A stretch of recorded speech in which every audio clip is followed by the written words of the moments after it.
This channel does not promote any violent, harmful, or illegal activities. All content provided by this channel is meant for an educational purpose only. একটা মর্মান্তিক মৃত্যু, তারপর বহু প্রশ্ন এবং অনেকগুলো ধোঁয়াশা।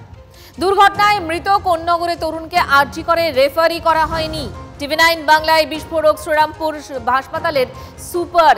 শ্রীরামপুর থেকে কলকাতা মেডিকেলে রেফার করা হয়েছিল তরুণকে। অ্যাম্বুলেন্স কি করে আরজি করে পৌঁছলো, প্রশ্ন খোদ সুপারেরই। Fair and bright night and day cream, ত্বক থাকবে ব্রাইট সারাদিন, পলিউশন ফ্রি, ঠিক যেন রাতের ফোঁটা সাদা ফুল। সারাদিন হ্যাপি ব্রাইট স্কিন। আরজি করে চিকিৎসা হয়েছে, পাল্টা দাবি জুনিয়র ডাক্তারের। আরজি করের নথিতেও প্রমাণ চিকিৎসা শুরু হয়েছিল। ডিপার্টমেন্টের তরফ থেকে কিছু বলতে আমাকে বারণ করা হয়েছে। আমাদের দেখুন, আমাদের রেফারাল ইউনিট হচ্ছে মেডিকেল কলেজ কলকাতা।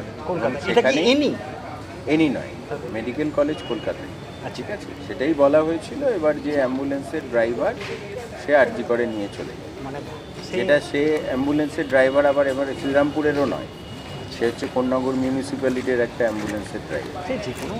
আর প্রথমেই উচিত ছিল মেডিকেল কলেজে নিয়ে যাওয়া, ঠিক আছে, তো সে কেন নিয়ে গেছে আমরা জানি না। তো ডিপার্টমেন্টে যা জবাব দেওয়ার আমরা দেবো, ইনকোয়ারি কমিটি করা হয়েছে, সেই জবাব দেবো। যেহেতু জুনিয়র ডক্টরসরা কর্মবিরতিতে আছে, তাই এই নিয়ে আমাদের বক্তব্য খুব একটা নেই। যেহেতু হসপিটাল কর্তৃপক্ষ এখানে জানিয়ে দিয়েছে যে ট্রিটমেন্ট হয়েছে, সেই বিষয়টা নিয়ে আমার মনে হয় না সন্দেহের কোনো জায়গা থাকা উচিত। আর যারা বলছেন যে ট্রিটমেন্ট হচ্ছে না বা ট্রিটমেন্ট পাচ্ছে না, লোক এসে ফিরে যাচ্ছে, তাদের প্রত্যেককে অনুরোধ করব একবার পাশের যে মেডিকেল কলেজগুলো আছে সেগুলোতে যান, সচক্ষে দেখুন, খুব জেনুইন উদ্দেশ্য নিয়ে যাবেন, কিন্তু যে ট্রিটমেন্ট হচ্ছে কি হচ্ছে না এইটা দেখতেই যান। আবারও বলছি, অলওয়েজ ওয়েলকাম, আসুন দেখুন। আমাদের এখানে কার্ডিওলজিস্ট নেই, আমাদের এখানে নেফ্রোলজিস্টও নেই, দাবি শ্রীরামপুর হাসপাতালের সুপারের। সংশ্লিষ্ট বিভাগ থেকে আমাকে মুখ খুলতে বারণ করা হয়েছে। চাঞ্চল্যকর দাবি শ্রীরামপুর হাসপাতালের সুপারের। যা বলার সংশ্লিষ্ট বিভাগ থেকেই বলা হবে। উপযুক্ত পরিকাঠামো নেই বলেই রেফার জানালেন সুপার। শ্রীরামপুর সুপার স্পেশালিটি হাসপাতালে সুপারের মন্তব্যে একাধিক প্রশ্ন উঠছে।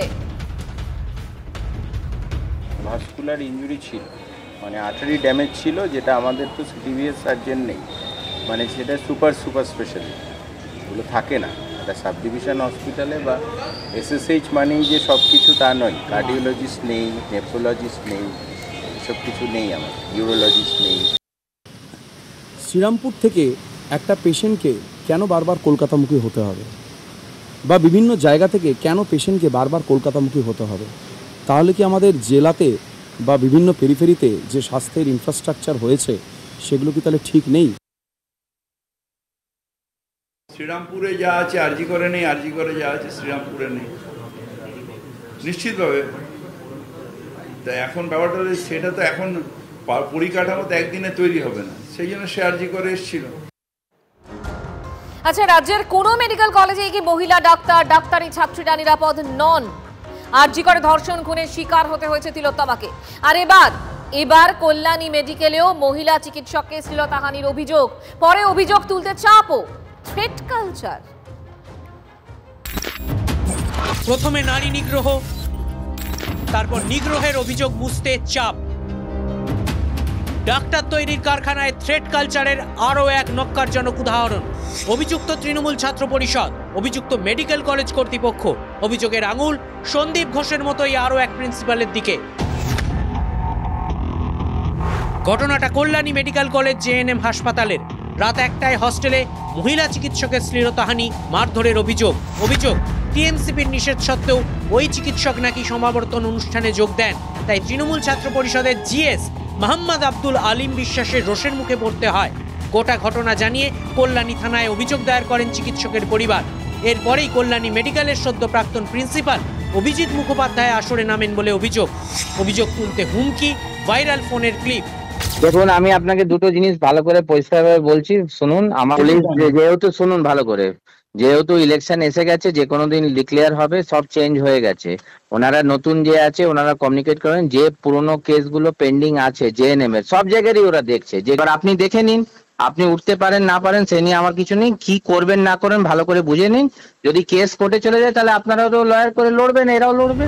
হুমকি ফোনের কথা অস্বীকার অভিজিৎ মুখোপাধ্যায়। অভিযোগটা হচ্ছে যে তৎকালীন প্রিন্সিপাল মানে আপনি অভিজিৎ মুখার্জি পরিবারকে এই এফআইআরটা তুলে নেওয়ার জন্য চাপ দিচ্ছেন, মানে এটা তো আপনি কি বলেন? না কোনো চাপ নেই, ছেলেদের মধ্যে নিজেদের মধ্যে এগুলো হয়েছিল, ওরা বললো কি ঠিক আছে আমরাও দিয়ে নিতে চাই, ও নিতে চাই, আমরা ঠিক আছে তাহলে দুপক্ষ এসে বসে ওটাকে মীমাংসা করবো। এখানেই শেষ নয়, বিষয়টি জানাজানি হতেই কল্যাণী মেডিকেলের লিগ্যাল অ্যাডভাইজার আইনজীবী অনিরুদ্ধ ঘোষ ঘটনাস্থলে পৌঁছান। ওই আইনজীবীকে সুপারের ঘরে দরজা বন্ধ করে রেখে প্রাণনাশের হুমকি দেওয়া হয় বলে অভিযোগ।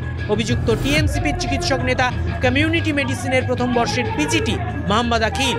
সুপারের সামনেই আইনজীবীর দিকে তেড়ে যাচ্ছেন ওই পিজিটি। এক্সক্লুসিভ ফুটেজ TV9 বাংলার হাতে।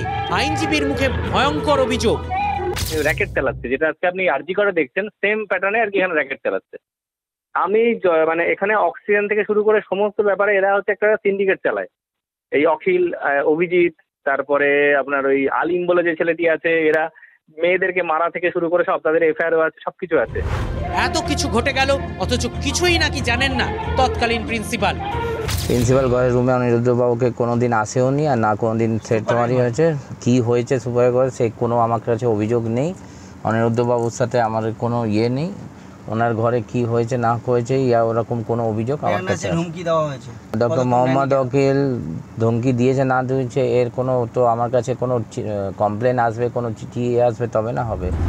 জানেন না নাকি না জানার ভান করছেন? আক্রান্ত আইনজীবীর অভিযোগ, তৎকালীন প্রিন্সিপাল নাকি টাকা দিয়ে মুখ বন্ধ রাখতে বলেন।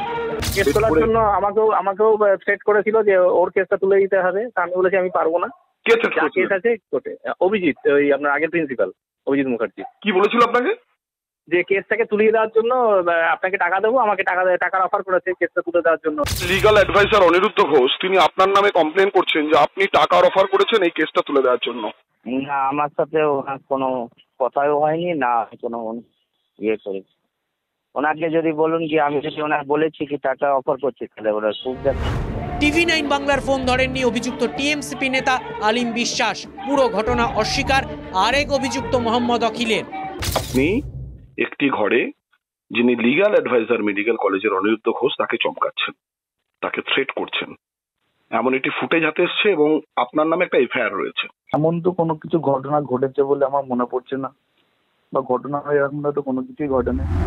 যে কোনো সময় আরো একটা তিলোত্তমা কাণ্ড ঘটে যেতে পারে ফোনে বলেছেন আইনজীবী। আর একটা তিলোত্তমা বা যে কোনো তিলোত্তমা তো এখানেও ঘটতে পারে। যে কোনো দিন ঘটতো, অনেকদিন আমি আটকে রেখে দিয়েছিলাম এদেরকে, মানে এই আর কি আইনের জালে ফেলে দিয়ে করে আর কি ভয় টয় দেখিয়ে আর কি কিছুতে করতে না পারে করে দিত। এটা কি স্বাস্থ্য ভবন জানতো না? জানলে কেন ব্যবস্থা নেয়নি? কিভাবে মেয়েদের হস্টেলে রাত 1টায় টিএমসিপি নেতা দল বল নিয়ে ঢোকে? নাকি স্বাস্থ্য ব্যবস্থায় এটাই সংস্কৃতি? তন্ময় প্রামাণিক ও সৌরভ দত্তের রিপোর্ট, TV9 বাংলা।